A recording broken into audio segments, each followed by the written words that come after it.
Bene, buonasera a tutti e benvenuti al terzo appuntamento con il nostro viaggio nei 10 comandamenti. Un viaggio che, come sapete, intende confrontarsi con i fondamenti dell'ethos occidentale, intende ripensare il decalogo alla luce delle questioni che interrogano le coscienze dell'uomo contemporaneo. E sotto la lente di ingrandimento questa sera, come sapete, è la parola ricordati di santificare le feste. È il più umano ed edonistico dei comandamenti, perché allude al fatto appunto che bisogna dedicare il giorno di festa a se stessi, al proprio io, allo sviluppo della propria personalità. È il primo comandamento espresso non come un divieto ma come un consiglio. Inoltre non fa riferimento solo all'uomo, ma anche un valore ecologico fondamentale. Perché? Perché consiglia di lasciare riposare la madre terra, come ha fatto lo stesso Dio, appunto, nel 7° giorno della creazione. Ma cosa significa davvero oggi la festa? Qual è il significato del riposo nelle nostre vite così indaffarate? È un momento di recupero o qualcosa di più? Ecco, queste saranno alcune riflessioni ed altre che faremo questa sera con il nostro ospite, il filosofo Massimo Donà, che ringrazio per aver accettato il nostro invito. Vi ricordo che la rassegna prosegue venerdì prossimo, la parola del decalogo che prenderemo in considerazione è non uccidere il potere e le vite degli altri, e sarà con noi il filosofo Escobar. Ma prima di iniziare, come al solito, una breve lettura a cura di Alessia Canducci.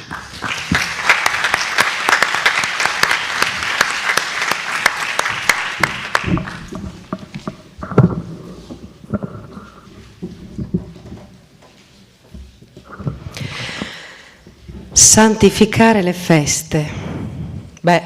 Grazie tante. Finalmente un comandamento che ci ordina qualcosa di piacevole.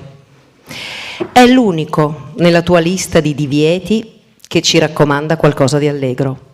Un giorno di riposo, di festa e di contentezza. Del resto non è poi molto. È solo un beneficio su 10 obblighi, ma in effetti è meglio di niente. No. Non credere che non te ne siamo riconoscenti. Forse non quanto vorresti, ma ammetti di essere un po' esagerato, sia nel darci ordini, sia nell'esigere gratitudine. Sì, so anche che generiamo sempre discordia e non ci siamo mai messi d'accordo sul giorno che hai proposto per il riposo. I musulmani sostengono il venerdì, gli ebrei insistono sul sabato e i cristiani preferiscono la domenica. Immagino che ci saranno altre religioni con i loro giorni che non sono né venerdì né sabato né domenica. Comunque, devi ammettere che è difficilissimo esaudire questo comandamento, perché in definitiva, mentre alcuni stanno riposando, altri devono lavorare. E poi, in questo mondo è successo qualcosa che né tu né Mosè immaginavate. Molti uomini non hanno potuto godere di un giorno di riposo perché non hanno avuto un lavoro. Allora, riposarsi da cosa? Il problema per milioni di esseri umani di interi continenti è che sono disoccupati, non hanno lavoro e non passa loro per la testa di pensare ai benefici del terzo comandamento, perché quello che più desiderano è avere qualcosa da fare. Vorrebbero potersi stancare lavorando e ottenere benefici per poi goderne. Sono forzati del riposo e anche se non sembra, si tratta di una situazione tutt'altro che piacevole. Così moltissime persone hanno cambiato il loro modo di rapportarsi al lavoro e all'ozio. Comunque, detto tra noi, avresti potuto essere più gentile, mettendo nella settimana 6 giorni di riposo e uno solo per guadagnare il pane con il sudore della fronte. In questo modo il lavoro si sarebbe distribuito meglio. e probabilmente tutti quanti avrebbero avuto un'occupazione. Sì, lo so che non sei un'agenzia di collocamento. Capisco che stavi creando il mondo e non potevi pensare a tutto, perciò ti è sfuggito qualcosa. Ma se non ce l'hai fatta tu a star dietro a tutto, immagina quanto è difficile per noi che siamo solo esseri di carne e ossa. Fernando Savater, I 10 comandamenti nel XXI secolo.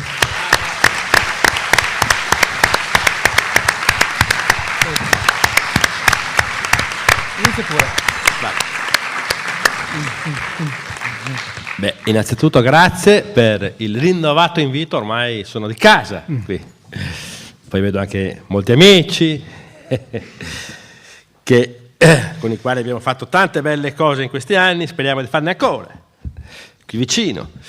E passiamo subito alla cosa di cui dobbiamo parlare dopo questa introduzione ironica di Savater, no? Che ci ha un po' alleggerito. Allora, piccolo prologo.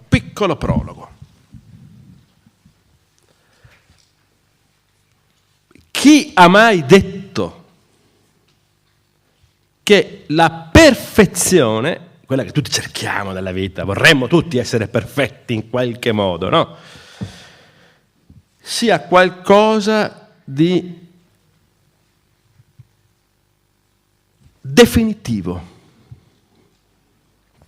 Eppure tutti la pensiamo così, la perfezione, il compimento,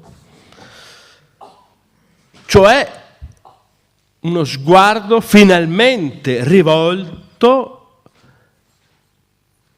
a che cosa?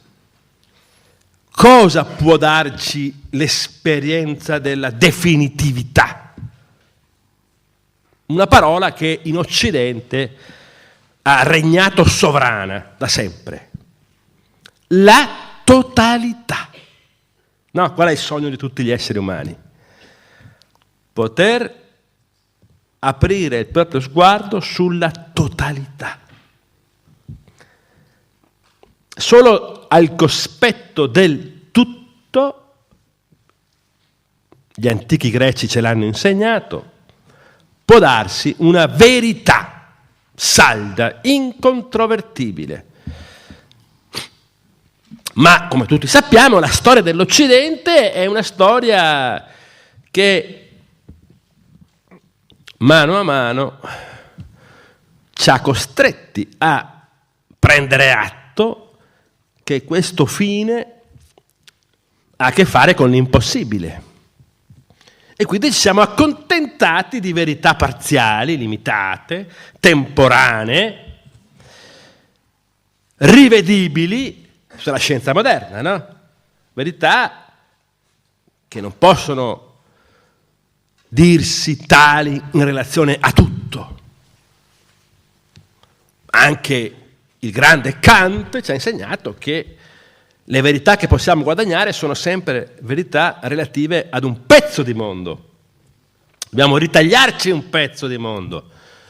Questo la scienza avrebbe fatto in modo sempre più radicale, cioè specializzandosi, andando sempre più nello specifico.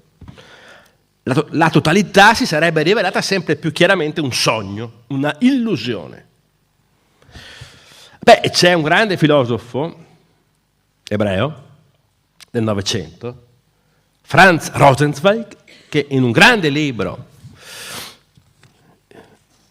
La stella della redenzione, comincia, fin nelle prime pagine, denunciando il vizio di fondo della cultura occidentale, del pensiero occidentale, dicendo che il vizio di fondo è questa idea di totalità.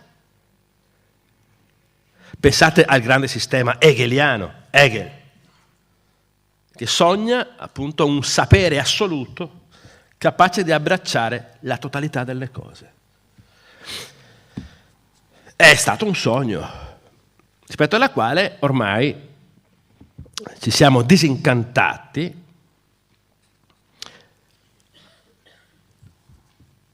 in qualche modo dovendoci accontentare di poter semplicemente sperare che prima o poi ci si possa liberare dalla gabbia del tempo, un tempo che ci costringe alla parzialità, e accedere ad una dimensione altra dell'eterno, in cui forse potremmo trovare finalmente la guarigione dai nostri limiti, dal tempo all'eterno, dalla parte al tutto. Questo è stato il sogno dell'Occidente, un sogno infranto. Questo è stato il sogno dell'Occidente, diciamolo meglio, greco, platonico, fino a Hegel, sicuramente. Platonico, hegeliano. Ma l'Occidente è anche altro. E oggi parleremo di questo. L'Occidente è anche, innanzitutto, l'origine ebraica dell'Occidente, poi cristiana. E spesso si mettono insieme, no? Grecità e cristianesimo. Anzi, il cristianesimo sarebbe nient'altro, si è detto, il frutto dell'incrocio tra l'ebraismo e la grecità.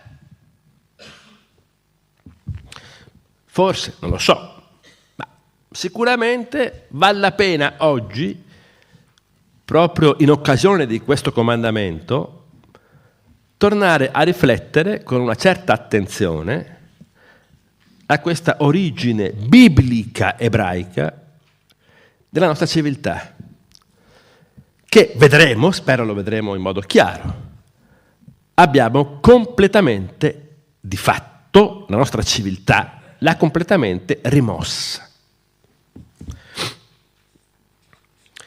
Un'origine, che poi vedremo anche questo, spero, riaffiora in modo ambiguo, in modo tale da non essere riconosciuta nella sua reale provenienza. Riaffiora dove? In una esperienza particolare, che è l'esperienza dell'arte. Sembra strano, ma cosa c'entra l'ebraismo, il testo biblico, l'Antico Testamento con l'arte contemporanea? Vedremo, spero di farvelo vedere che è proprio nell'arte che questo rimosso riemerge, in forma inedita chiaramente. Chiuso il prologo. Nel 7° giorno Dio aveva completato l'opera sua. Genesi 2:2. In questo primo libro della Bibbia si racconta la creazione del mondo. E tutti sappiamo che al 7° giorno, si dice nel testo biblico, che Dio completa la propria opera e la porta a buon fine. E sempre nelle stesse pagine del Genesi, quindi non stiamo parlando ancora di quelle parti del testo biblico dove viene enunciato il comandamento, ma dove viene tematizzata la questione del giorno festivo, prima di essere indicata come un comandamento. Vediamo. Poche pagine più in là ci viene detto che la ragione per cui Dio avrebbe santificato il 7° giorno, il giorno in cui ha completato la sua opera, la ragione risiederebbe in ciò. Attenzione che in queste prime battute del mio discorso c'è l'essenziale. Non che quello che viene dopo non sia essenziale, ma qui c'è l'essenziale. Qual è la ragione per cui Dio santifica? Perché abbiamo imparato che dobbiamo santificare questa festa, ma perché? Beh, il Genesi ce lo dice. Dio per primo santifica il settimo giorno per questo motivo, perché in questo giorno ad essersi compiuto, attenzione, l'opera di Dio, ciò che si è compiuto, è appunto un'opera che va intesa come ciò che Dio stesso, attenzione, aveva elaborato per poi elaborarla. Genesi 2:3.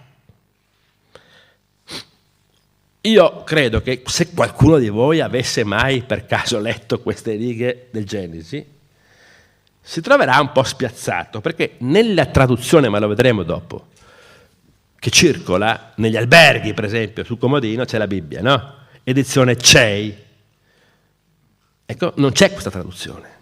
La trovate nella edizione della Giuntina, traduzione diretta dal testo ebraico, dove troviamo questa strana formulazione. Dio santifica il settimo giorno perché l'opera compiuta di Dio, che aveva elaborato Dio, l'ha compiuta per elaborarla. Allora qui non ci raccapezziamo. Perché? Perché noi greci, platonico-hegeliani, diciamo così, siamo abituati a pensare che se un'opera è perfetta e compiuta, punto, è finita lì. Non è che possiamo elaborarla ancora. Noi abbiamo l'idea, così vaga, generica, che ciò che dobbiamo elaborare è ciò che non è ancora compiuto. Ciò che può essere ulteriormente elaborato può esserlo solo nella misura in cui non sia compiuto, perfetto. E qui siamo già, quindi, un po' sconcertati, perché Dio, che non è uno di noi, compie la propria opera, perfettamente, evidentemente, però non per offrircela, come dire, già fatta e pronta, ma ce la offre affinché la offre all'Adam, che noi siamo, affinché l'Adam la elabori. Nel settimo giorno cessa la creazione, perché si compie, cessa. Ma quello che viene santificato allora è un'idea un po' particolare di cessazione. Una cessazione che non impedisce una ulteriore elaborazione, ma la reclama, la vuole. Quindi un compimento, quello realizzato da Dio, che non chiude, ma apre. Un po' strano.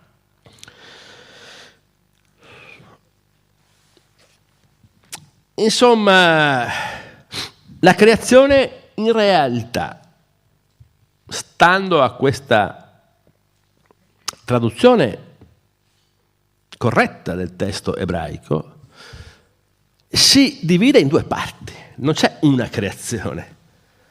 La creazione prevede una prima parte in cui gli Elohim, termine ebraico, no? Sono gli Elohim, progettano i cieli, un mondo mai visto prima, migliori di tutti gli altri che già esistono. E il secondo, invece, dove l'Elohim di Israele ha progettato il mondo affinché venisse elaborato.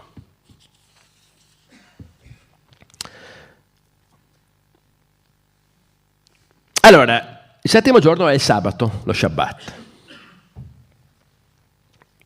E in Esodo, il libro della Bibbia dove compare la prima formulazione dei comandamenti, in Esodo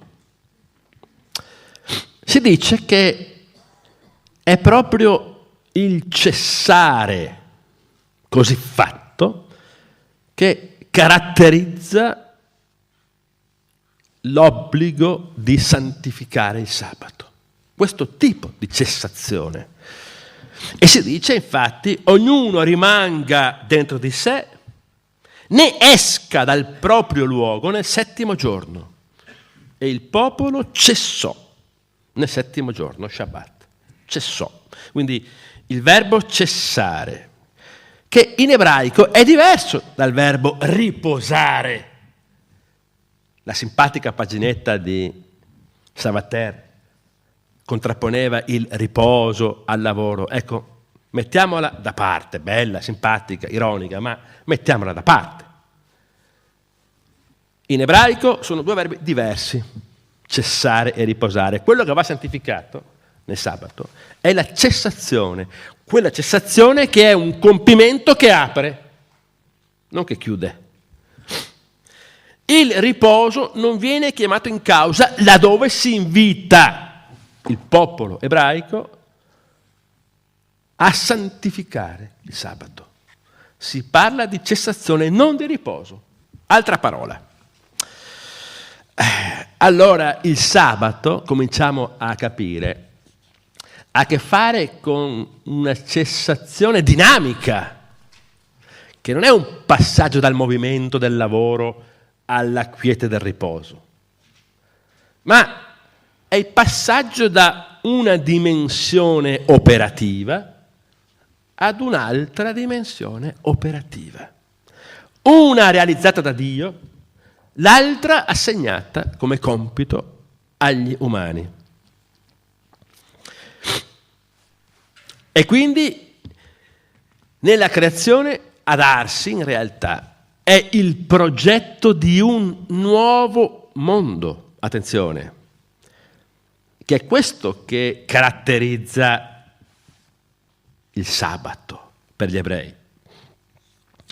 E il secolo, il tempo della elaborazione doveva essere un succedersi di insieme di 7 giorni. Elohim, Genesi 2:3, benedisse il settimo giorno e lo santificò, poiché in esso aveva cessato da tutta la sua opera che egli stesso aveva creato per poi elaborarla. Questo è il testo, che viene tradito dalla traduzione dei 70, nel greco, non compare più, questo per elaborarla, e ricompare stranamente nel latino della prima traduzione in latino della Bibbia di San Gerolamo. Il latino, infatti, ripristina il significato ebraico e dice cessaverat ab omni opere suo, si capisce anche in italiano, cessò da ogni sua opera, quod avit Deus, ciò che Dio creò, ut faceret, che scompare nelle Bibbie che abbiamo nelle stanze d'albergo, scompare, questo ut faceret, scompare.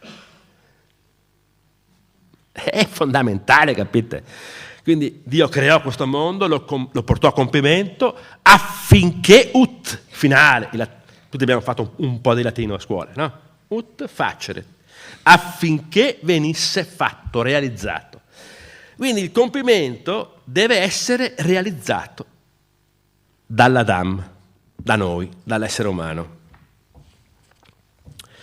Non a caso, il nostro è questo, è un compito che ha questa natura, di far raggiungere all'opera compiuta e perfetta di Dio la sua vera pienezza.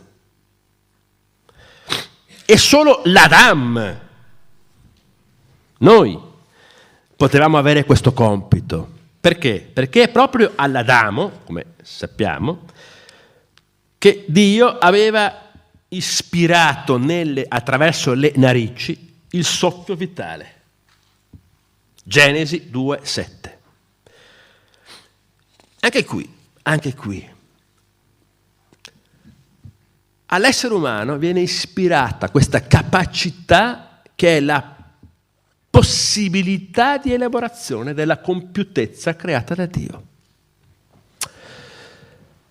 che consentirà anche a noi stessi di farci somiglianti a Dio. Noi non siamo, anche qui, traduzioni blasfeme.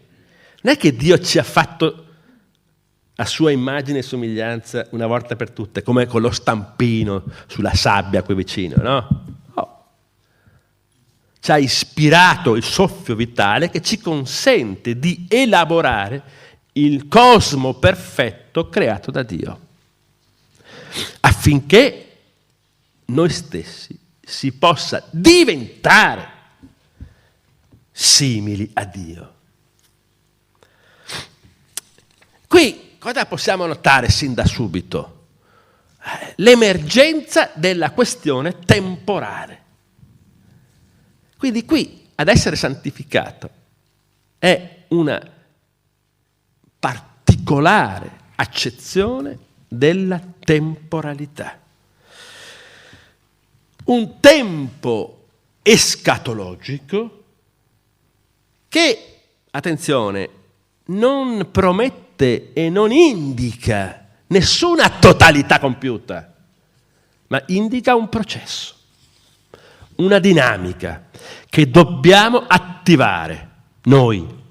E noi possiamo farlo perché Dio ci ha insufflato questo spirito vitale che ci consentirà non tanto di guadagnare, come dire, lo spazio dell'eterno. Qui non c'è, come c'è invece nel mondo greco, il primato dello spazio. Come non c'è quello che c'è in Hegel. In Hegel, grande filosofo, ma totalmente platonico in questo, il tempo cos'è? È ancillare rispetto allo spazio. Il tempo è ciò che consente alla verità del tutto di dispiegarsi. Ma quel che sarà alla fine sarà lo spazio dispiegato, compiuto dell'eterno. Il tempo serve solo all'eterno per dispiegarsi. Ma la verità del tempo è nello spazio, anche per Hegel. Non a caso, per Hegel, ma qui se non voglio entrare, ma come riferimento può essere utile, per Hegel, alla fine avremo dispiegato quella verità che fin dall'inizio era già realizzata. Si tratta di, come dire, svolgere questo percorso, di spiegarlo sul tavolo e renderlo visibile nella sua compiutezza. Nel corso del tempo noi lo vediamo sempre in forma parziale, ma alla fine sarà tutto illuminato nella sua verità, dove ogni cosa apparirà in relazione alla totalità. Qui non c'è nessuno spazio da compiere, nessun eterno da disegnare, ma c'è la possibilità di guardare alle cose in modo nuovo, forse consentendoci di smettere di considerare il tempo come semplice strumento per guadagnare nuovi spazi. Quello che noi viviamo tutti i giorni, il tempo degli orologi, il tempo dei nostri impegni, è il tempo che ci serve per fare questo, per fare quello, per realizzare questo, per realizzare quello, per colmare le distanze, per liberarci dal tempo medesimo. Il tempo ci serve per liberarci dal tempo. Il tempo che noi viviamo e lo spazio che noi viviamo, noi greci, platonico-hegeliani, insisto, è il tempo e lo spazio che noi viviamo sono il tempo e lo spazio tematizzati da Platone. Infatti il demiurgos platonico, il demiurgo, nel Timeo, produce che cosa? Un cosmo perfetto. la cosa, dice Platone nel Timeo, più bella di tutte. Perché è la cosa più bella di tutte? Questo sarebbe un lungo discorso, ma non lo farò. Ma vi dico solo questo. Sicuramente il cosmos è perfetto, ineguagliabile, perché, dice Platone, è una totalità compiuta. Non lascia nulla fuori di sé. Il cosmos è il tutto dispiegato, il tutto pieno, perfettamente definito. Per Platone la perfezione, e anche per Aristotele, è finita. L'infinito non è perfetto. Come sappiamo, per i greci è un problema l'infinito. Il perfetto è ciò che si disegna e è disegnabile. Ma questo spazio del cosmo platonico è lo spazio che tutti noi, platonici, hegeliani, cerchiamo di abbracciare in toto, dovunque ci si trovi impegnati in un qualche lavoro, che appunto viviamo secondo il significato che già gli ebrei conoscevano, melakà, lavoro che significa un atto che manifesta il dominio dell'uomo sulla natura, eseguito mediante l'uso costruttivo della sua intelligenza, quello che potremmo dire il progetto, la tecnica, su cui tutti i filosofi hanno questi ultimi tanti anni insistito. Cos'è la tecnica, il progetto, il dominio della terra? Sono nient'altro che l'espressione di questo bisogno di dominare quanto più spazio possibile, di mancare alla fine di nulla, di non mancare più, di eliminare la penia, la mancanza. E allora ecco che i tempi vanno attraversati in vista di una liberazione dal tempo. Non a caso Platone pensa la contrapposizione tempo-eterno.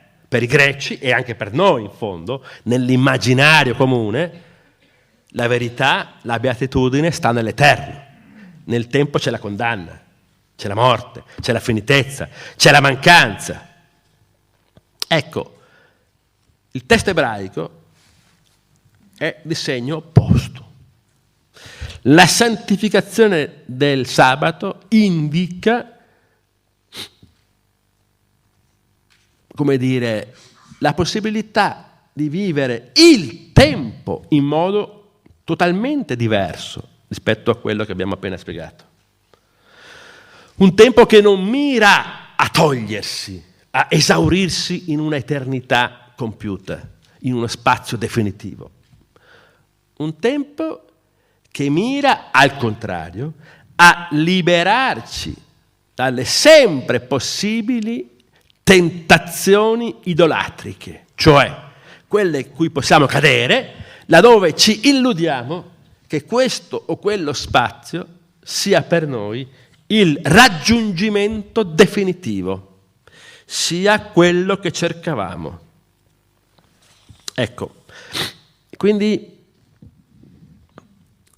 questa è la prima grande contrapposizione. Noi non festeggiamo, festeggiando il sabato per il testo biblico, non festeggiamo, attenzione, uno spazio temporale tra gli altri che interrompe gli spazi occupati dagli impegni lavorativi, ma siamo invitati a rapportarci agli spazi temporali che viviamo ogni giorno, liberandoli dalla loro apparente definitività, dalla loro apparente determinatezza, dalla loro apparente perfezione.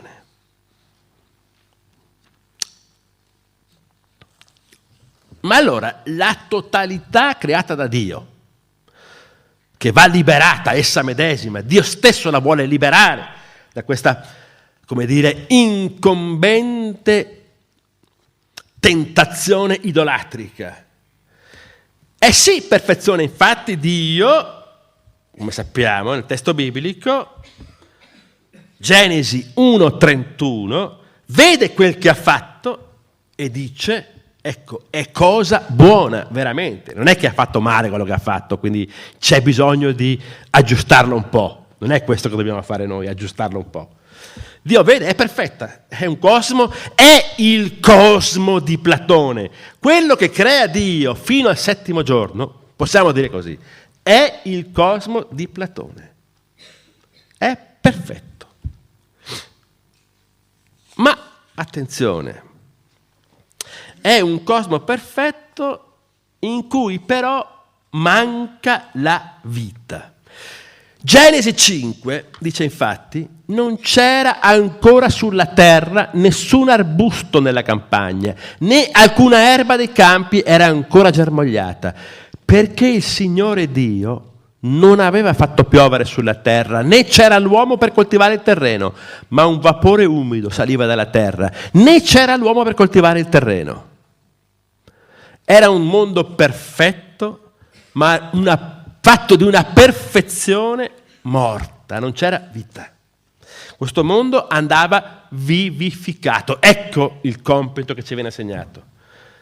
Insufflare quella vita che Dio ci ha dato in questo mondo perfetto, cioè ridare tempo a questa perfezione, reinscrivere in un processo temporale questa perfezione che si sarebbe anche potuta bloccare nella propria morta compiutezza.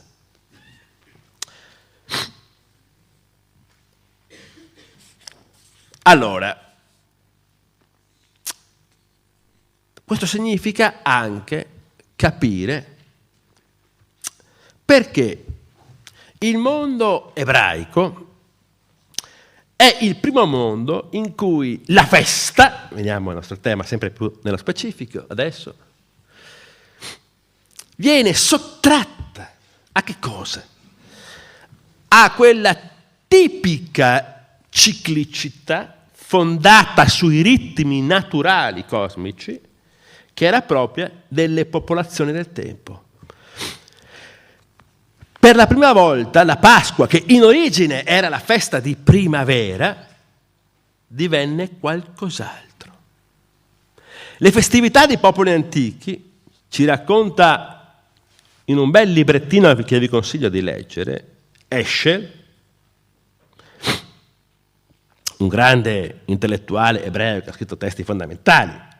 E questo testo è proprio sul sabato, lo trovate in piccolina, ma ha fatto venire una chiarezza micidiale. Racconta che mentre le festività dei popoli antichi erano sempre legate alle stagioni e dunque celebravano quello che avveniva in natura nelle varie stagioni, è solo con l'ebraismo che la festa si stacca da questa necessità ciclica, cosmica, naturale, meccanica, ripetitiva. E viene, come dire, affidata a qualcosa che è la più radicale negazione di ogni ripetizione. Qualcosa che ci invita, appunto, a liberare qualsiasi apparente o meno perfezione ed a affidarla ad una continua, mai finita rielaborazione.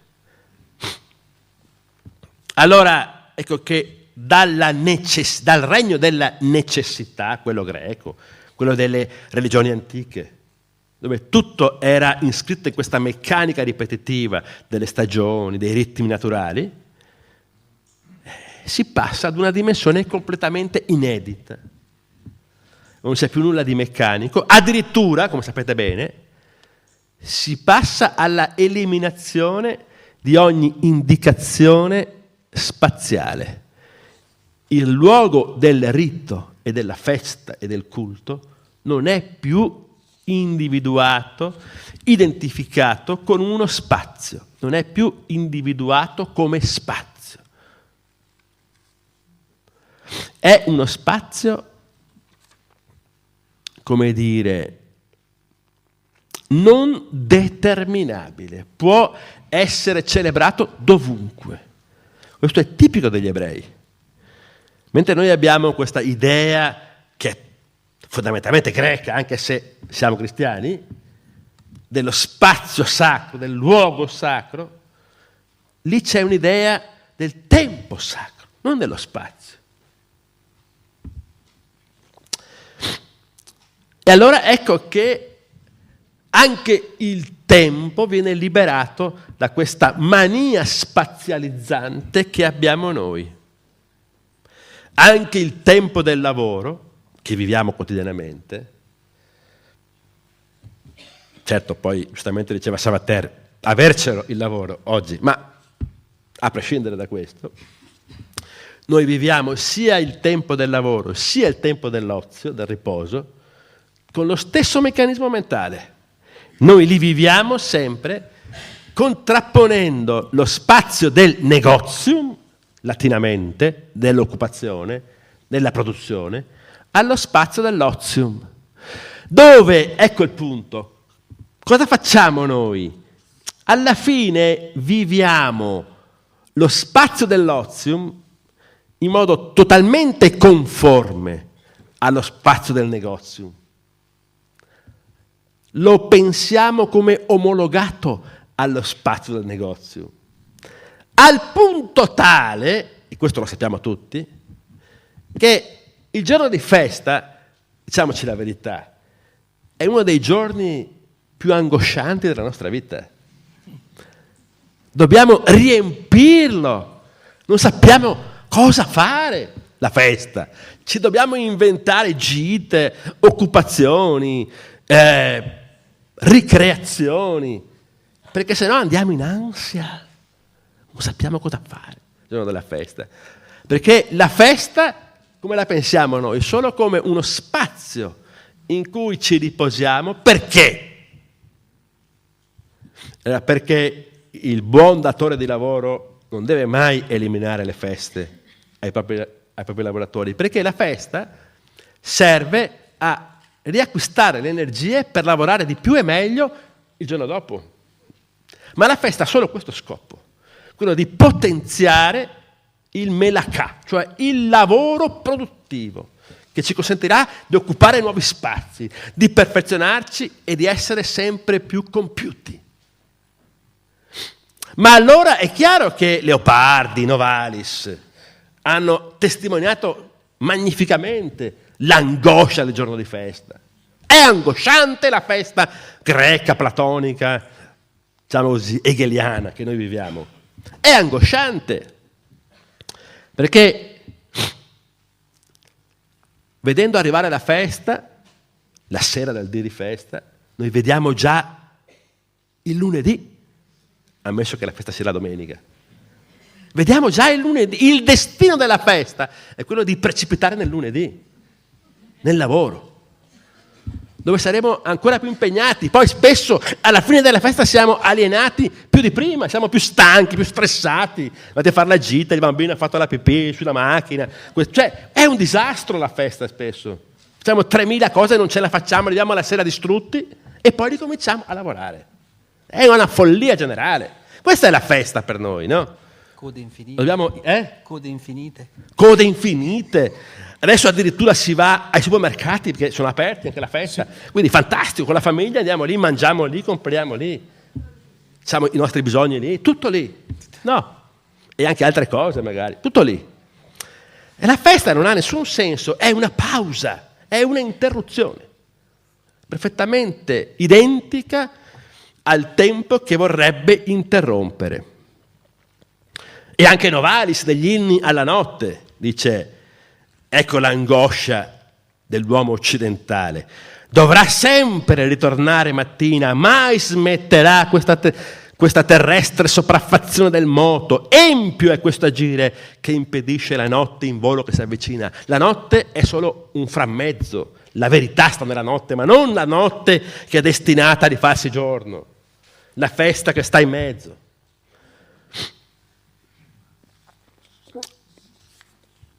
Ma d'altro canto anche Leopardi, abbiamo detto, ecco, è fuggito al dì festivo, e dal festivo il giorno volgar succede, e se ne porta il tempo ogni umano accidente. Dura un istante, non ce ne accorgiamo neppure, perché non è cambiato nulla sostanzialmente. La festa non ci fa cambiare nulla. È un rito vuoto, anche la messa la domenica, sono ritualità vuote. Facciamo quello che dobbiamo fare, diciamo quelle frasi che dobbiamo dire. Vediamo il collega, l'amico, guardiamo che vestito ha, guardiamo la compagna del nostro amico, se è meglio della nostra o se è più invecchiata. Questa è la festa, no? Ritualità vuote, tutte assoggettate al dominio di quel negozium che è, insisto, volontà di acquisizione di sempre nuovi spazi. E invece, appunto, in virtù di questa indicazione del testo biblico, noi dovremmo e potremmo cominciare a pensare in modo nuovo, davvero, non tanto al tempo della festa, ma grazie alla festa, così intesa, ripensare in modo nuovo tutti i santi giorni. Sono tutti santi, il lunedì, il martedì, il mercoledì. La festa dovrebbe servirci per vivere in modo diverso tutti gli altri giorni, per liberare tutte le parziali compiutezze che realizziamo, che produciamo, che acquistiamo, che afferriamo negli altri giorni, viverle alla luce del sabato, della santità del sabato, viverle tutte così come Dio ci ha insegnato a vivere la compiutezza più perfetta, quella del cosmo. Se va rielaborato il cosmo, pensate come dovremmo tutti cominciare a rielaborare le piccole perfezioni che guadagniamo, che realizziamo nella nostra vita. Tutte. Se ha fatto Dio questo con la perfezione del cosmos intero, consegnandocela a noi affinché la rielaborassimo. Noi siamo, come dire, colleghi da un certo punto di vista di Dio. Dobbiamo realizzare, spetta a noi, realizzare una perfezione che allora sta non nella compiutezza, ma nella incompiutezza. Una incompiutezza che, capite bene, mette radicalmente in questione quella forma del progetto con la quale noi ci rapportiamo al futuro. Cosa fa il progetto? Provate a pensarci. La forma mentis progettuale cosa fa? Tutti noi facciamo questo. Guardiamo al futuro, cerchiamo di calcolarlo, abbiamo un'idea che vogliamo realizzare e ci auguriamo che quello che verrà alla luce sia il più possibile conforme a quello che abbiamo ideato. Ora, cioè il metron, l'unità di misura, è il presente. Rapportarsi al futuro in senso previsionale e progettuale significa costringere il futuro e la sua novitas all'ordine, alla legge del presente. Noi quando progettiamo in realtà costringiamo il futuro all'ordine del presente e non ci affidiamo affatto al futuro, anzi cerchiamo di metterci al riparo dalla sua imprevedibilità, dalla sua indeterminatezza. Cerchiamo di facciamo di tutto affinché sia il più possibile conforme a quel che ora vediamo, prima che la cosa sia fatta. Quindi è come se volessimo eliminare l'inciampo del tempo e appiattire il futuro sul presente. Questo facciamo. Il sabato ebraico ci invita invece a liberare il presente e a farlo diventare già futuro. Questo è il punto. Guardare al presente, alla sua forma, alla sua compiutezza, alla sua parzialità, alla sua determinatezza, riconoscendo in essa la sua sostanziale indeterminatezza, la sua incompiutezza, il suo dover essere sempre ancora ulteriormente elaborato. Questa è la differenza fondamentale che c'è tra previsione e profezia. Questo è un altro aspetto fondamentale, non posso dire tutto quello che avrei voluto, ma qualche altra cosa lasciatemela dire. Quella che noi dobbiamo operare è una vera e propria conversione.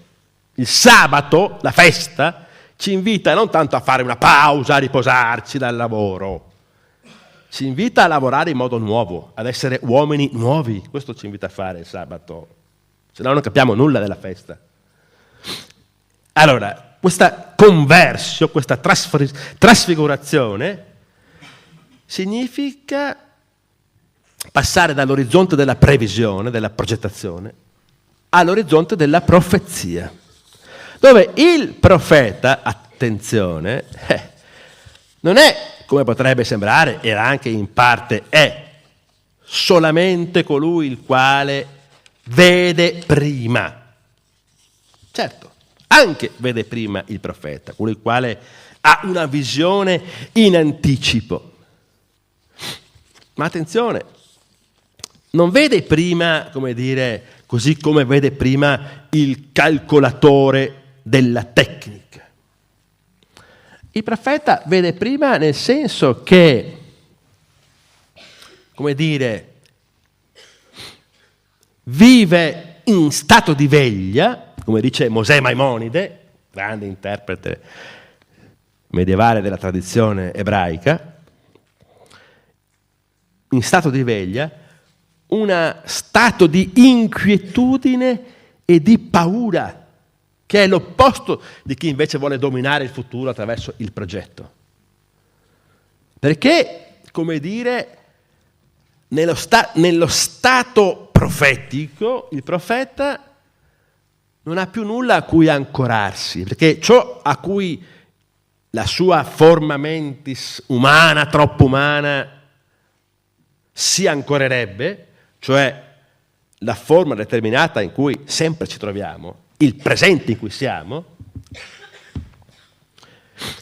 viene messa in questione, viene, come dire, affidata al suo non essere più quel che è. Viene affidata ad un futuro che non è prevedibile. E quindi ecco che si produce quello che è accaduto anche nel famoso episodio della trasfigurazione di Gesù. Altro momento profetico, annunciata da Gesù con ben 6 giorni di anticipo, guarda caso, 6 giorni, ai propri discepoli.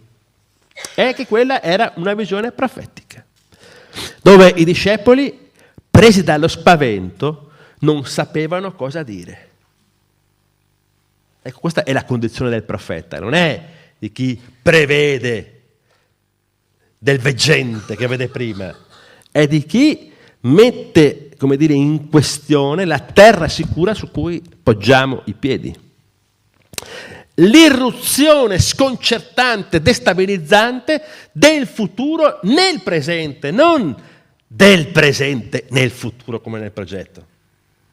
Lasciamo che il futuro attraversi il presente e ne mini la saldezza, la solidità. Ecco che il sabato diventa ciò che, come dire, ci rende ora simili al mondo futuro. Questo è il punto. Ora simili al mondo futuro. E allora ecco che potremo, a partire da questa disposizione profetica, santificare tutti i giorni. Cioè, sapete che in ebraico separare, nazar, significa anche santificare. Santo significa etimologicamente il separato. E perché separato? Beh, santo separato, che bello.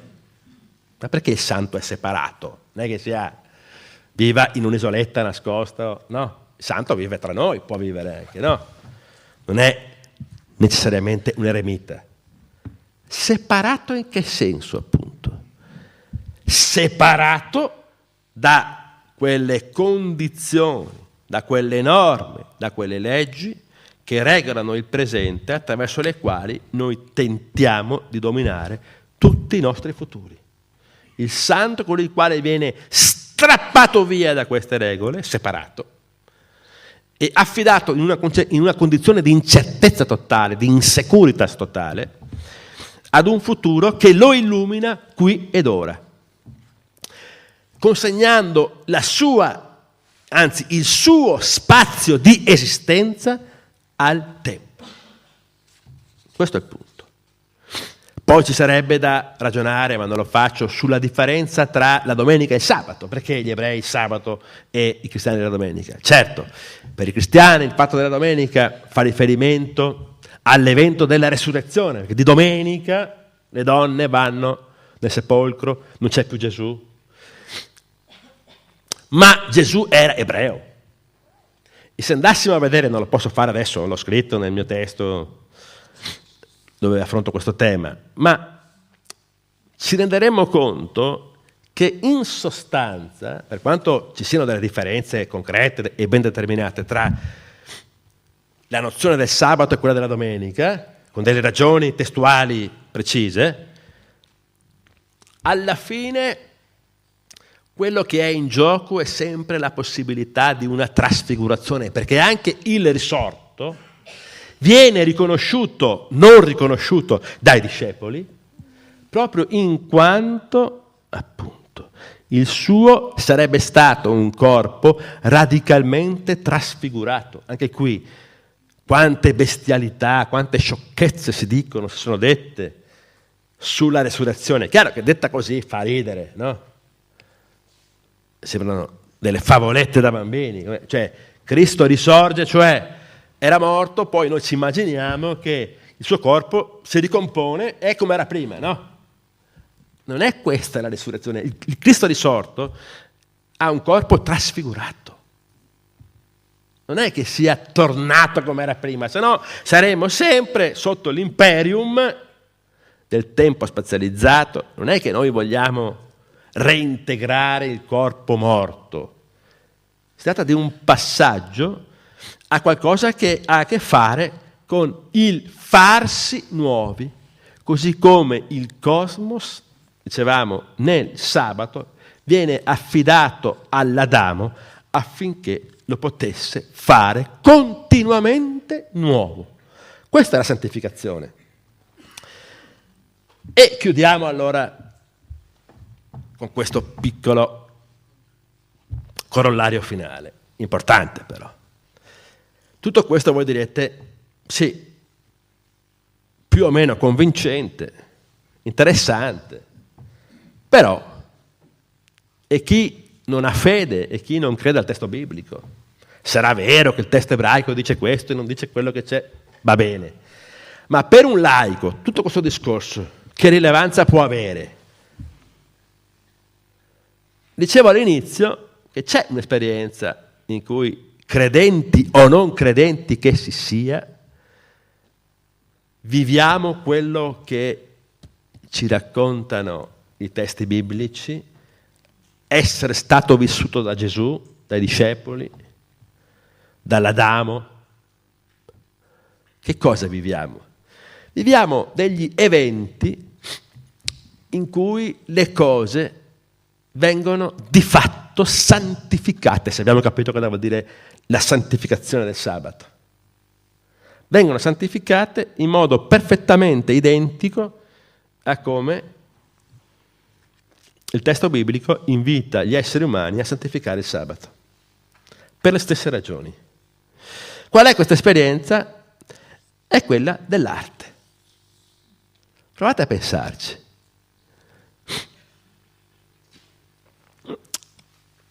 Cos'è la pienezza, la perfezione dell'arte che tanta gioia e tanta inquietudine, non dimentichiamolo, spesso riesce a procurarci l'arte che ci piace, l'arte che ci convince, evidentemente.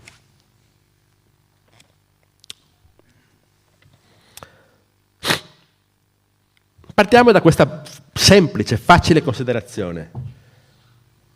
L'arte, come tutti sappiamo, è ciò in relazione a cui una cosa almeno è chiara: la difficoltà pressoché insormontabile di trovare dei codici su cui accordarci nel giudicare l'arte. L'arte è l'universo intorno a cui diciamo tutto e il contrario di tutto. E tutti lo sappiamo benissimo, facciamo esperienza di questa impotenza radicale, no? Quando un film, un'opera, un romanzo, un quadro ci ha travolti e vogliamo comunicarlo al nostro amico, ma guarda che è un capolavoro, l'hai visto quel film, l'hai visto quell'opera, hai letto quel romanzo, guarda che è una cosa sconcertante, e proviamo in tutti i modi a dirci. Lui lo guarda, lo legge, dice, boh, non mi pare tanto veramente, e noi ci cervelliamo, ci danniamo per convincerlo, e se ci guardassimo dall'esterno quando cerchiamo di convincerlo, e siamo dei pazzi furiosi, diciamo cose senza senso, farnetichiamo frasi totalmente gratuite che non dicono assolutamente niente, no? Tipo quando diciamo che fotografia che aveva quel film, fantastica, e cosa stai dicendo? Stai dimostrando che è bello, stai dicendo che è bella la fotografia. No, ma che recitazione, è fantastico quel film. Sì, ma stiamo dicendo semplicemente che ci piace quella recitazione, non è che stiamo argomentando le ragioni per cui è bello quel film, stiamo ripetendo in senso più specifico la bellezza che abbiamo riconosciuto in quel film. Diciamo che la recitazione era bella, che le immagini erano belle, che gli attori erano belli, che la storia era bellissima. Sì, ma perché? Questo è il punto. E ci troviamo come dei balbuzienti analfabeti che non sappiamo dire perché. L'arte ci fa provare questa strana esperienza, no? Ma io credo che questa difficoltà che proviamo nel mondo dell'arte a rendere ragione di quello che sentiamo, che proviamo, non è un difetto, è proprio la prova che siamo in uno spazio perfettamente analogo a quello del giorno festivo. Perché? Perché facciamo così difficoltà? Provate a pensarci, a spiegare le ragioni della bellezza di un'opera. Perché è evidente, non c'è altra spiegazione, poi discutiamo se volete. Perché tutto quello che possiamo dire conoscitivamente dell'opera, a livello di stile, criteri, a livello proprio concettuale, riguarda che cosa? Ciò che dell'opera è determinato, compiuto, definibile, abbracciabile, cioè che ha lo statuto del presente. Ma tutto questo è ciò che l'opera d'arte, quando è artistica, fa esplodere, fa saltare, cioè rende totalmente inutile. Non è in questione in quell'opera d'arte ciò che di essa possiamo dire e spiegare conoscitivamente. Bellissimo che i critici d'arte, gli storici ci spieghino allora che quel non finito di Michelangelo è fatto con quella tecnica che Michelangelo ha fatto apposta, non è che non avesse avuto tempo per finire quel marmo, ma che voleva creare questo effetto di che ci spieghino che per esempio Giotto lavorava con quelle terre per ottenere quegli effetti in quel modo. Va benissimo, e impariamo un sacco di belle cose. Ma tutto questo non ci dice nulla della eventuale artisticità di quella cosa lì. E quella cosa lì, proprio in quanto artistica, rende totalmente inessenziali tutte queste determinazioni e ci fa sperimentare la inutilità di tutte queste cose per rendere ragione della bellezza dell'opera d'arte, perché queste spiegazioni potremmo darle dell'opera di Raffaello, dell'opera di Michelangelo, ma anche dell'opera di Beppi Costantin, che nessuno conosce, che magari non ha nessun valore artistico, che a nessuno piace, però potremmo spiegare le tecniche, le prospettive, che tipo di materiali usa, come li usa, potremmo spiegare tutto, come di Raffaello. Ciò che rende differente Raffaello da Toni, non so come l'ho chiamato, un pittore ignoto, non è ciò che possiamo ridurre a concetto, a spazio definibile, spiegabile, ma è ciò che fa saltare questo spazio, che lascia attraversare questo spazio da una luce che rende nuovo. Nuovo vuol dire inaugurale, iniziante. Ma ciò che è inaugurale e iniziante, in quanto tale, non può essere letto sulla base di concetti predeterminati, principi predeterminati, perché sennò non sarebbe nuovo. L'assolutamente nuovo che l'arte ci fa esperire è proprio la rottura, diciamolo in modo ancora più chiaro, dell'ordine semantico con il quale noi ci rapportiamo a tutte le cose della vita, ma che di fronte all'arte questo ordine semantico appare totalmente inutile, impotente. Mentre per spiegare cosa ho fatto ieri, per spiegare come funziona una cellula, io posso spiegarlo con i concetti, con le immagini, con i significati, per spiegare un'opera d'arte tutto questo è completamente inutile. Posso spiegare come è fatta quell'opera in quanto oggetto, non in quanto artistico, in quanto lo spiego come potrei spiegare, ripeto, un esperimento scientifico, potrei spiegare un'esperienza che ho avuto con un amico, ecco, la spiego. Sì.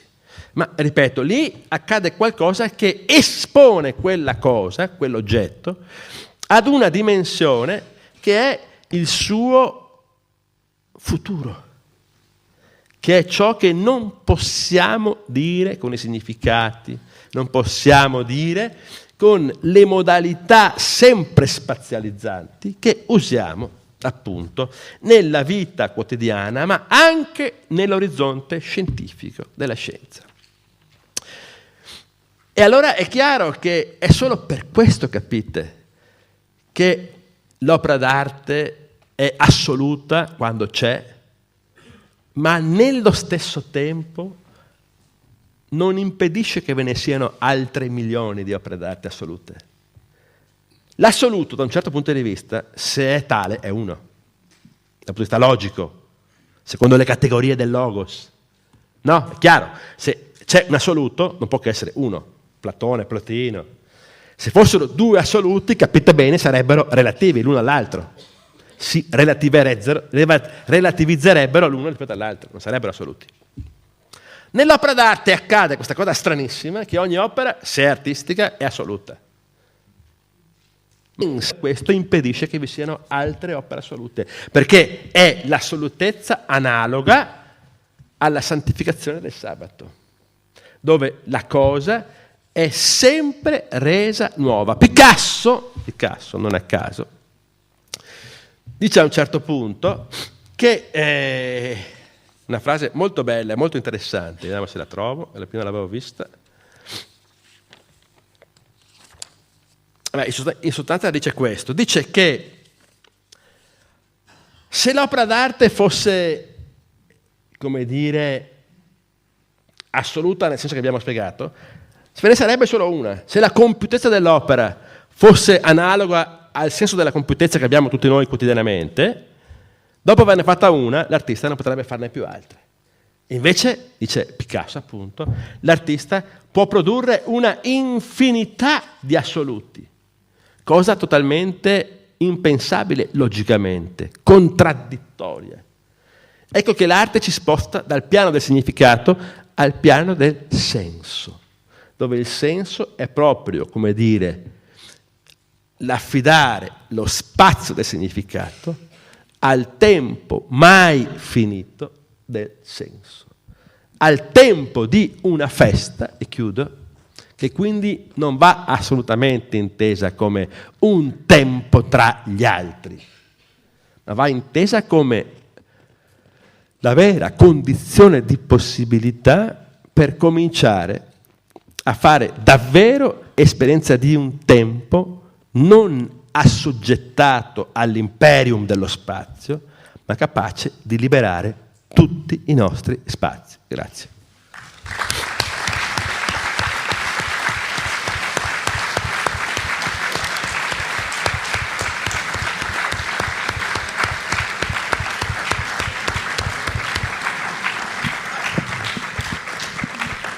Bene, dopo questa intensa redazione di Donà, chi vuole intervenire?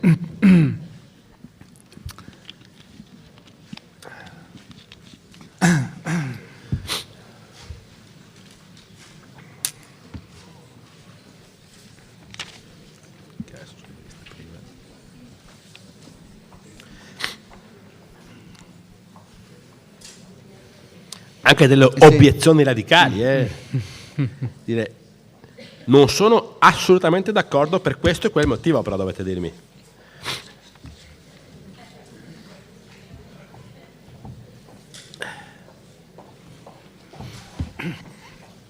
Ma volevo chiederti una cosa semplice io, soffermandomi sul sottotitolo, no?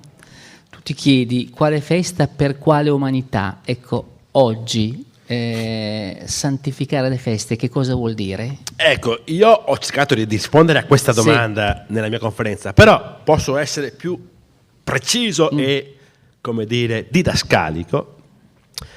Allora, quale festa per quale umanità? Allora, l'umanità che siamo, che è il frutto di una vicenda storica millenaria, ha le feste che si merita, diciamo così, ha le feste che corrispondono alla sua prospettiva culturale, alla sua forma mentis. E poi è inutile che poi ci lamentiamo che le feste sono sempre come Leopardi, come Novalis, sono sempre deludenti alla fine, no? È chiaro che sono deludenti.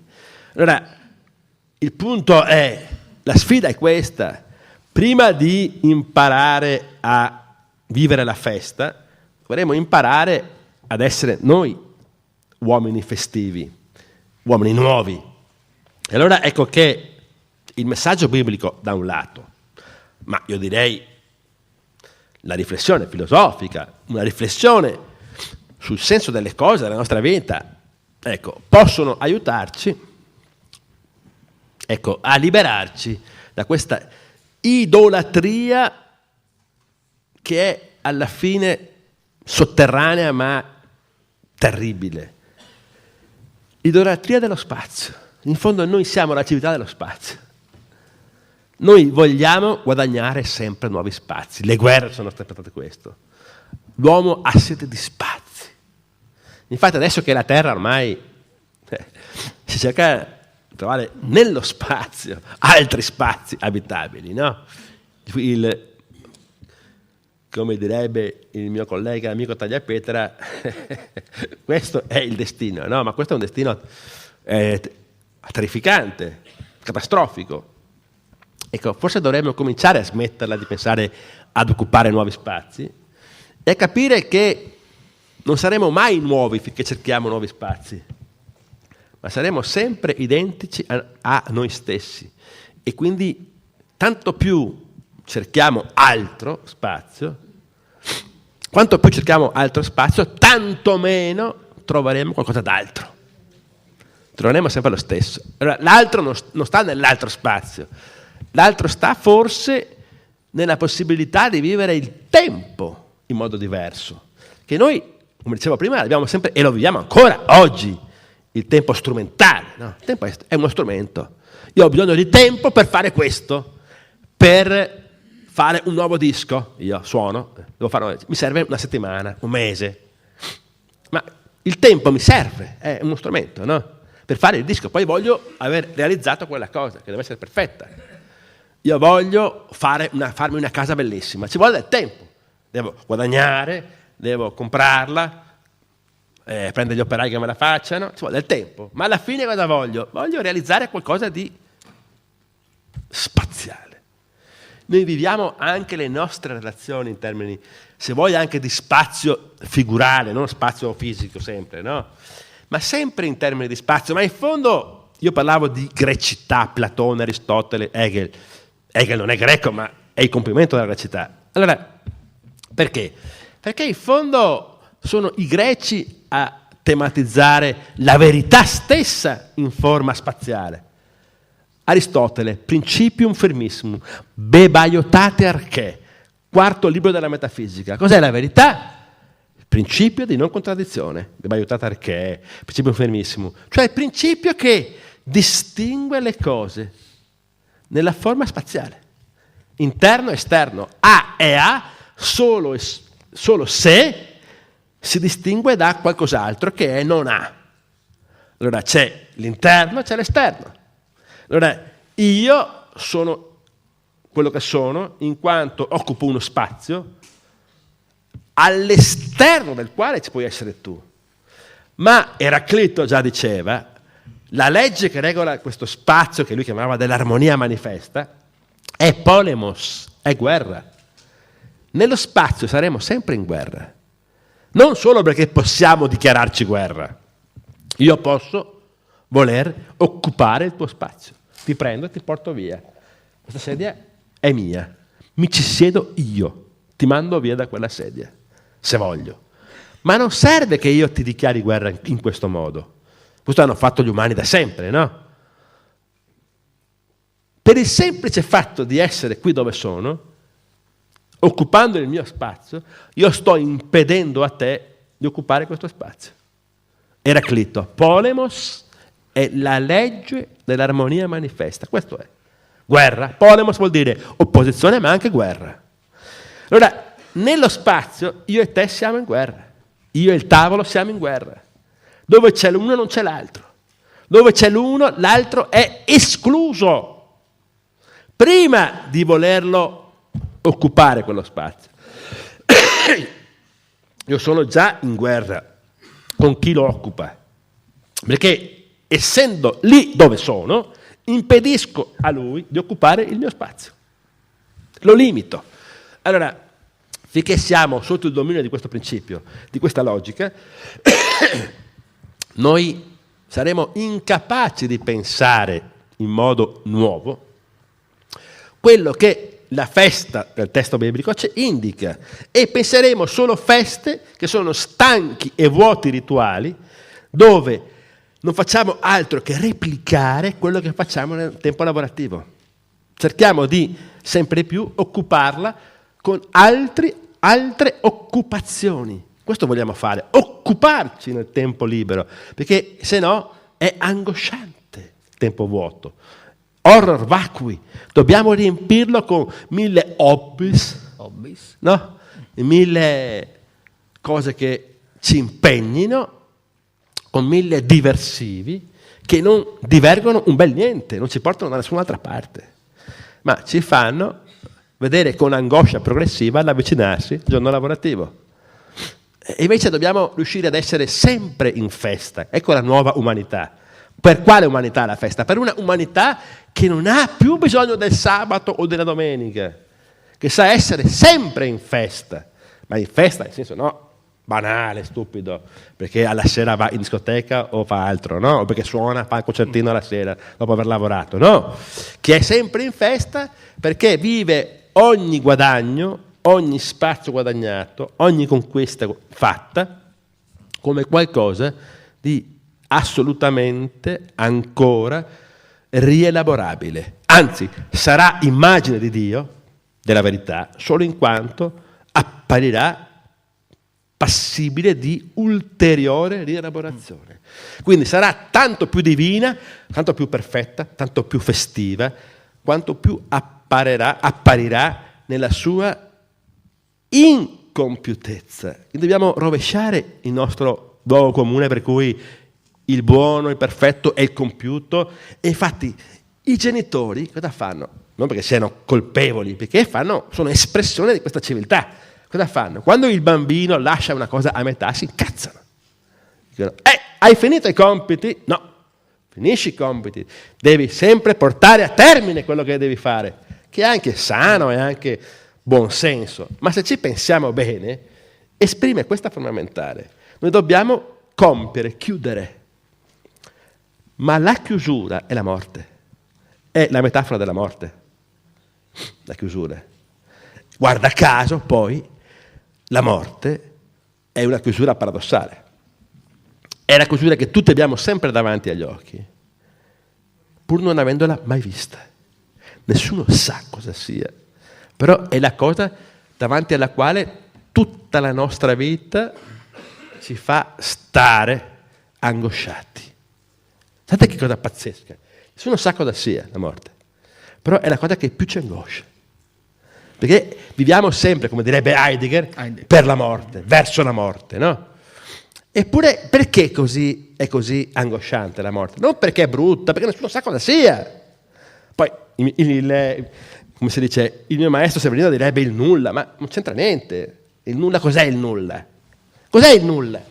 Se lo nomino, diceva Platone, è. Perché mi deve far paura il nulla? Cosa vuol dire nulla? È come dire abracadabra, no?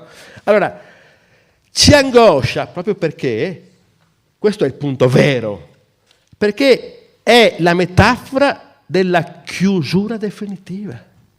Non è quello che c'è dopo che ci angoscia, è il fatto che si possa dare una chiusura definitiva. E noi, pur tuttavia, per tutta la vita, bramiamo la chiusura definitiva e educhiamo i nostri figli a chiudere definitivamente, non lasciare nulla di incompleto, quando dovremmo auspicare che tutto rimanga incompleto.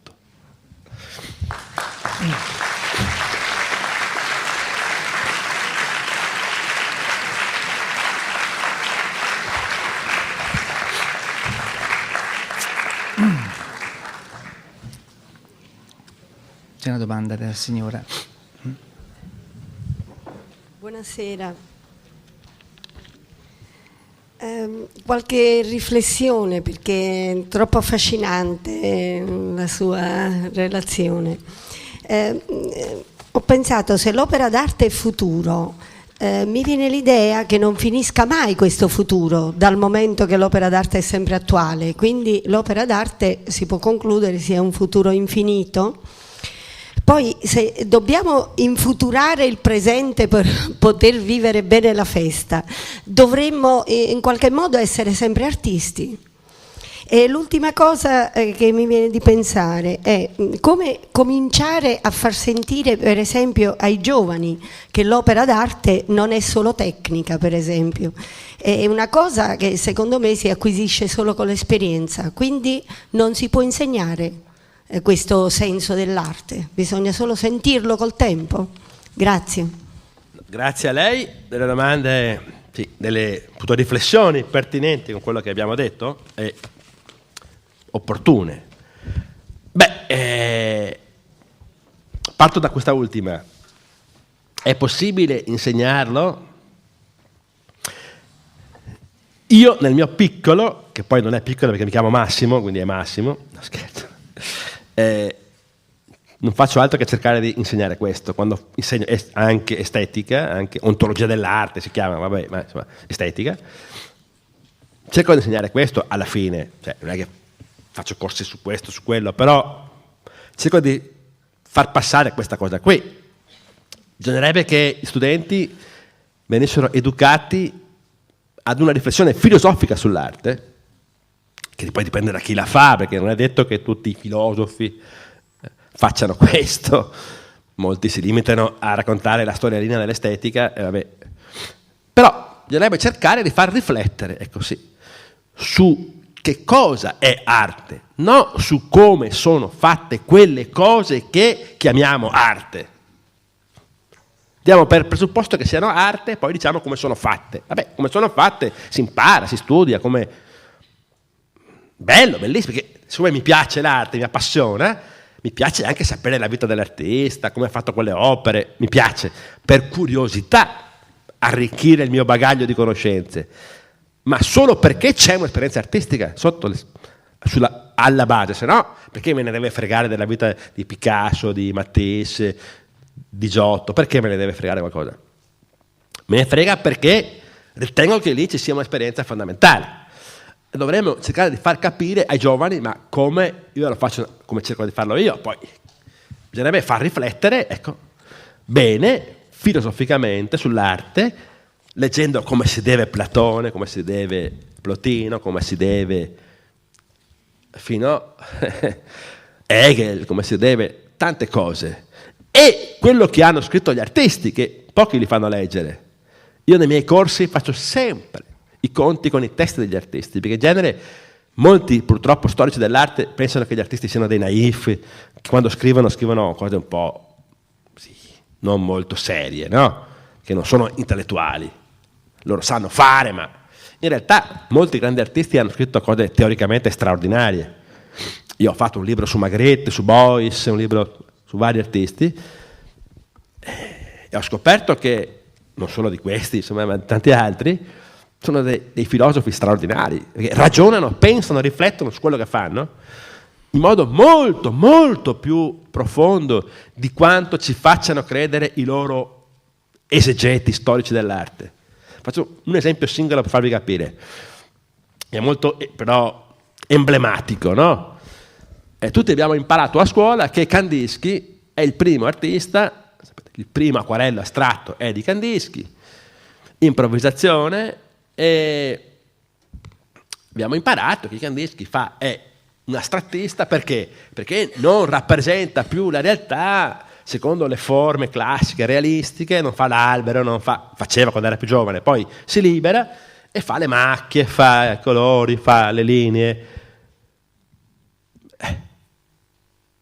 Andiamo a leggere quello che scriveva Kandinsky. Kandinsky di questa idea dell'astrazione non gliene fregava niente. Nello spirituale dell'arte, che è uno dei testi fondamentali suoi, non l'unico, ma prendiamo quello più noto, Kandinsky a un certo punto mette sullo stesso piano l'arte cosiddetta realistica e l'arte astratta. Cioè non è questo il punto. Si può fare in un modo, si può fare in un altro. Non è che lui ritenesse l'astratto più alto, più vero. Dice, l'arte, a prescindere dal modo in cui si determina, ha un suo che cosa. Lo dice proprio, il che cosa dell'arte. Troppo, dice Kandinsky, non lo dice Massimo Donà, Kandinsky. Storici dell'arte, leggete Kandinsky, leggete Magritte, prima di parlare. Kandinsky scrive, a me non interessa il come dell'opera d'arte, cioè come sono le tecniche, come si fa questo, come si fa quello. Certo, è un artista, le deve conoscere, ma è ovvio, no? Io cerco il che cosa dell'opera. E poi lo dice, ma cos'è questo che cosa? Non è che lascia vago così. Dice, che cosa dell'arte? Kandinsky, il teorico dell'astrattismo, secondo i manuali, no? Il che cosa è questo? 2 punti. Il movimento puro. Cito alla lettera. Un movimento solenne, dice Kandinsky. Perché non è un movimento spazializzabile, che non va da a, che non ha cause, non ha fini. Dice dopo poche righe, è un movimento assoluto. Noi diciamo, ma c'è l'astrazione, punti, i colori, no? Liberazione dalla forma, non c'entra niente. Kandinsky voleva mostrare sulla tela il movimento puro. Questo era per lui la sua opera d'arte, capite? Ci mettiamo le balle dell'astratto, del figurativo, non c'entra niente, sono le menzogne che ci raccontiamo sui manuali, sono balle, basta leggere questi artisti. A Kandinsky interessava l'essenza della realtà, era realissimo lui, no realista, realissimo, realisticissimo. E l'essenza della realtà era per lui il movimento puro. Qui dovrei spiegarvi cos'è il movimento puro, ma vi evito. Ma per dire una piccola cosa, ma potremmo dirne altre 100.000, che se leggiamo gli artisti capiamo che in gioco sono ben altre questioni che non riguardano il come, ma riguardano qualcosa che la filosofia chiama l'essenza, la verità. che è il cuore stesso della realtà. Non è... E allora capita bene che potremmo scoprire che, per esempio, Platone già aveva capito che tutta l'arte è per definizione astratta, se capiamo cosa vuol dire astratto, separato, santo forse, santo, certo. Andassimo a vedere, non lo faccio adesso, non preoccupatevi, il 10° libro della Repubblica, dove c'è la famosa critica dell'opera d'arte, Platone, spiega molto bene perché l'arte va espunta dalla città. Dice molto bene. Ma no perché è una copia della copia, c'entra niente. Perché l'arte, dico solo questo perché non posso fare una lezione su Platone adesso, perché l'arte in qualche modo produce una separazione che rompe il cosmos, quel cosmos che nel Timeo era l'unica vera bellezza assoluta. E cosa fa il sabato? Se non invitarci a rompere, per l'appunto, e a separare la cosa, spendo l'ordine cosmico che rende la cosa iscritta in uno spazio definitivo e determinato, sempre. Bisogna romperlo. E bisogna riuscire allora, diciamolo pure così, a mostrare che quella cosa lì non è quella che noi possiamo restituire con la conoscenza. Se questo è un tavolo, conoscitivamente, l'arte ci fa vedere che questo non è un tavolo. L'artista è quello che ci fa vedere che questo non è un tavolo. Dire che questo non è un tavolo significa, non vi dico cosa significa adesso, ma innanzitutto, capite subito, rompere la chiusura che il significato tavolo ha per tutti noi. Tavolo è ciò che serve per questo e quell'uso. Serve a me per appoggiare questi cosi, deve stare in piedi, deve consentirmi di appoggiare le braccia senza cadere per terra, deve essere cosa fatta in un certo modo per essere un tavolo. Ecco, tutto questo che chiude il significato tavolo, l'arte lo apre, come ha fatto Dio con il cosmos perfetto creato in 6 giorni. 7° giorno lo apre e ci dice rielaboralo, cioè non attaccarti a quel significato, non idolatrare quel significato, ma rielaboralo. E noi dobbiamo fare questo, appunto, come dicevi prima. Dovremmo in qualche modo vivere artisticamente, ma non nel senso banale che tutti siamo creativi, non è questo il punto. Beuys diceva siamo tutti artisti, no? Ma calma, in che senso? Non è che adesso tutti possiamo esporre le nostre fregnacce fatte sui fogli perché siamo tutti artisti, siamo democratici, non è democrazia questo, c'entra niente. Possiamo tutti vivere, diciamo così, per analogia, guardando all'arte. Come dire, facendoci sempre più somiglianti a Dio e per un laico, per un non credente, all'artisticità. Questo sì, possiamo farlo. Dopodiché non è che tutti siamo in grado di produrre delle opere capaci di avere questa potenza che le fa diventare future ora. Però possiamo cercare di vivere, come dire, guardando a questo fine, che non è un fine che possiamo individuare in questo o quel tempo futuro, perché sarà sempre futuro. Questo è, come dire, l'escatologia dell'ebraismo, un messianismo per cui il Messia ha sempre da venire. Chiaro che non potevano riconoscere in Gesù il Messia, perché il tempo della fine non è l'ultimo tempo, non è lo scadere del 90° minuto della partita di calcio. Non potremo mai fare esperienza del tempo della fine. La fine dei tempi non ha un tempo. Se avesse un tempo, potremmo sempre immaginare un minuto dopo, al di là. Bene, chiudiamo qui la serata. Ringrazio di nuovo il professor Donà e per voi l'appuntamento a venerdì prossimo. Buonasera a tutti.